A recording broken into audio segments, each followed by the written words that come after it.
بسم اللہ الرحمن الرحیم۔ میں ہوں ملک محمد علی، پروگرام بات سے بات ملک محمد علی کے ساتھ۔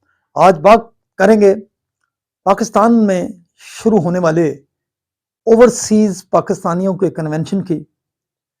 اس کنونشن کی بیک گراؤنڈ حیثیت کیا ہے، اس کا انعقاد کیوں کیا گیا، اور اس کنونشن کے حوالے سے حکومت پاکستان کیا کرنا چاہتی ہے۔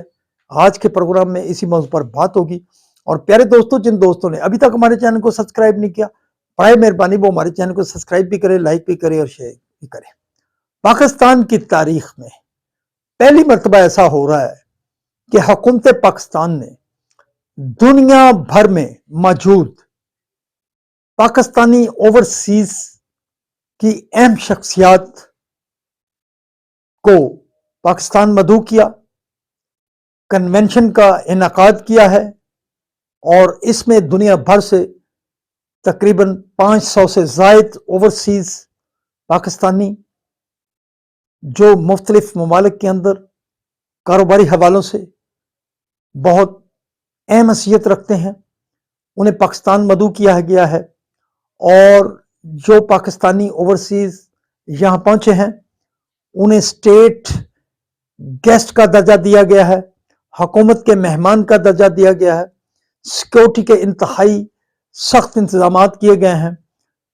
حکومت پاکستان نے یہ انعقاد اس لیے کیا ہے تاکہ دنیا بھر میں موجود یہ اوورسیز پاکستان کے حوالے سے، ان کے مسائل کے حوالے سے حکومت پاکستان جو کچھ کر سکتی ہے وہ کرنے کا ارادہ رکھتی ہے، ان کی گائیڈ لائنز لینا چاہتی ہے کہ حکومت اوورسیز کے لیے کیا کیا اقدامات اٹھائے۔ اس حوالے سے اوورسیز پاکستانی تجاویز دیں گے، جبکہ حکومت پاکستان بھی اوورسیز پاکستانیوں کے حوالے سے بڑے اہم پروجیکٹس کا اعلان کرے گی۔ اس اوورسیز پاکستانی کنونشن سے وزیر اعظم پاکستان میاں محمد شہباز شریف بھی حکومت کا مدعا بیان کریں گے، جبکہ پاکستان کے آرمی چیف سید عاصم منیر بھی اس اہم کنونشن سے خطاب کریں گے۔ کچھ عرصہ سے اوورسیز پاکستانیوں کے متعلق بڑی ساری باتیں کی جا رہی تھی، اور بڑے بڑے ایسے خاص موقعوں پر کچھ چند اوورسیز کچھ ایسا قدم اٹھا لیتے ہیں تو پھر ایک سوشل میڈیا خفیہ ہینڈلز کے ذریعے اس کو ایک پروپیگنڈے کی شکل دی جاتی ہے، تو پوری دنیا میں اس کو پھیلایا جاتا ہے، پاکستان کے خلاف اس کو بہت ہی زیادہ وائرل کیا جاتا ہے۔ بڑے سارے اقدامات ایسے ہیں جو حکومت کے ذہن میں ہیں۔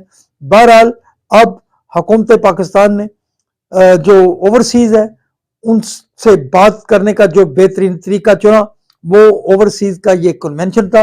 اوورسیز کنونشن سے اوورسیز پاکستانیوں کو جو مسائل ہیں انہیں حل کرنے میں بہت زیادہ مدد کرے گی، اور حکومت پاکستان اس بارے میں بہت اہم فیصلے کر چکی ہے۔